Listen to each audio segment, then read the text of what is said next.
There are so many ways of getting pattern and color and texture onto fabric or even paper. There's no limit, just your imagination. I'm Susan Purney Mark. I'm a surface design and textile artist. And in this video, I'm going to show you a slightly different approach where you're actually using up acrylic paints or inks or maybe thickened dyes.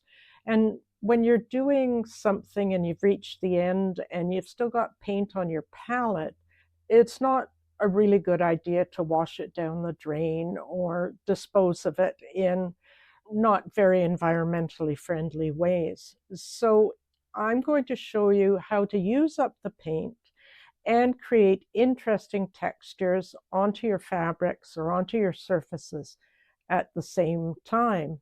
And it's going to be fun. I hope you enjoy it. Generally, you can work with whatever tools that you're using in your artwork. So it could be brushes, it could be sponge rollers, brayers. You could potentially use stamps or even little rollers. But don't fuss about it. Just use what you have and enjoy whatever it brings you. And enjoy the process.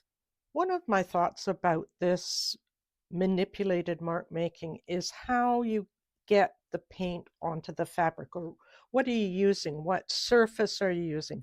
And so I have some palettes here that I've used, and when it comes time to change color or do something different and you still have paint loaded on your brush, then putting it onto the fabric is the intention. Or if you're gel printing and it's time to clean your brayer, then rolling it onto the other fabric instead is my intention. So you're not wasting the paint, you're using it up and creating some art as well at the same time. There's so many ways of using this concept, and we're starting onto fabric. Now, I'm saying fabric, but you could use something like a rice paper or something that is easy to manipulate to create the creases and folds. Obviously, I've cut something out here, but this is one that came from scrunching it up and ironing it flat.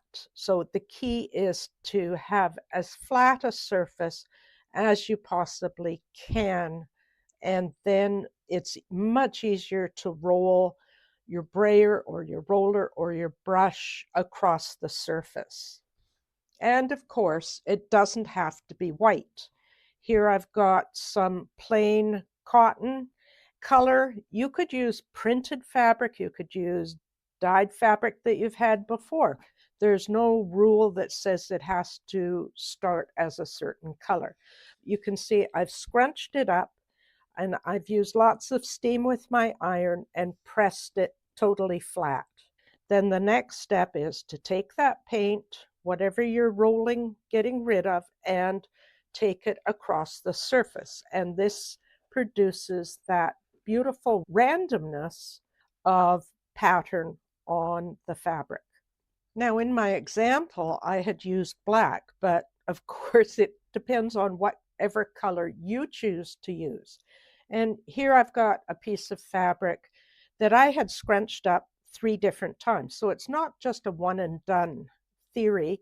It's scrunching it up, putting the black on the surface, letting it dry, then scrunching it up in a different way and another color, and so on. So you could go multiple times onto the surface of the fabric, changing it each time. A different scrunch, a different way of manipulating the fabric. So for the sake of this video, I am just using some paint, not that I've finished with it, I've just got it. Here, I don't use any kind of textile medium with it, it's just a regular acrylic paint, and I've got a squeaky brayer. So there, I've got it on my brayer, and now it's just a light touch. So the fabric may tend to grip onto the brayer and want to follow you. And I don't add a lot of pressure. Just a gentle amount of pressure, go all over. Got a thread there too. So just then letting that dry as it is, and we'll see the reveal later on.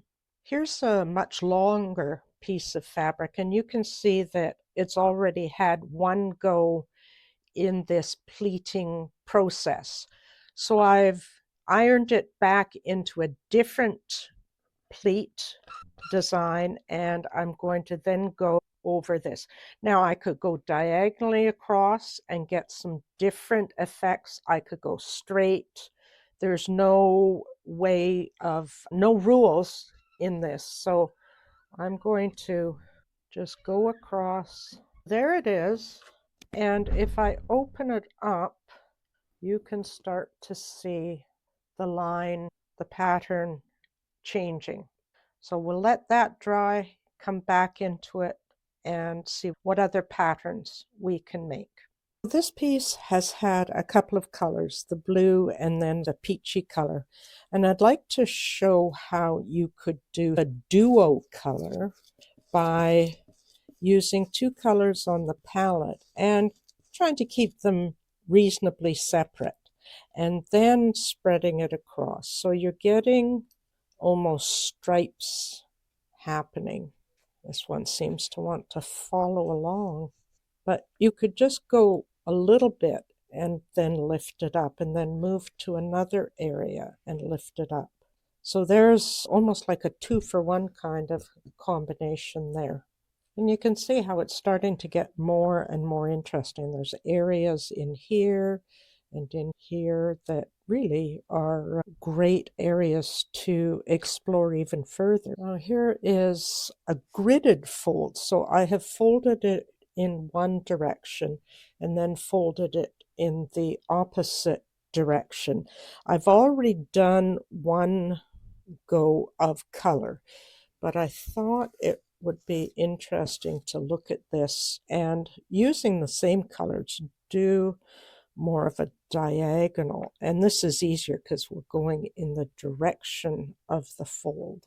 And if you're worried about the paint going off the side, just put some paper underneath and then maybe turn it. So it's really wanting to follow here. So you can see why going in one direction is a good idea. Now we've got that one, and let's see what it looks like when it's opened up.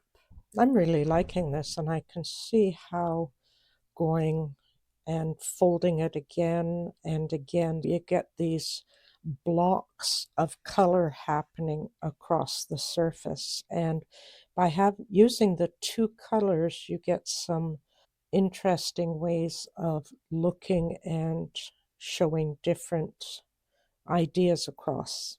We're back to this one that I had worked on previously, and I've got the narrower sponge roller here and different folds. I'm going to go in another direction, so you don't have to fill the area that you're working on with color. Just using strips of color all the way through to the end. And while it's still in this position, I'll let it dry and then go in the opposite direction, I think with a red. I've turned it so it's actually easier to work with. I said red, but I changed my mind and we're going to do a lavender purple color. And as I mentioned, it's always easier to go with the fold. If you've got a palette with lots of different colors like this one, most of them have dried, but you're going to get that variation of color as well, just by applying it at one particular time. Here we are, it's dried, and that's looking better and better with each time. When I was ironing one of the other pieces of fabric, it occurred to me that using lighter paints or brighter paints on black would give some really interesting effects, almost like northern lights or something. Let's try and see what this looks like. With this one, with the black, you'd probably, or any dark fabric, you'd probably want to focus on using more opaque paints, because the more translucent would simply disappear into the black. And it's an odd shape. I had more of a triangle, but it's the start of something, maybe a bright green, fluorescent colors, shimmer colors would be cool too. So it's a jumping off point to discover more possibility. That sums up a number of different ways that we can get that leftover paint or inks onto the fabric or even the paper. I've hoped it's tweaked your interest. There's variations that you could explore. One thing that I didn't mention, and I haven't done it yet, but it seems obvious, that this would be a great thing to do onto clothing. If you've got a jacket or a pair of jeans or maybe a t-shirt or something, fold it up, scrunch it, and use that to clean off your brushes. So hope you enjoyed that. Be sure and sign up for my Design Notes newsletter on my website, or subscribe and follow along for more videos. Thanks so much.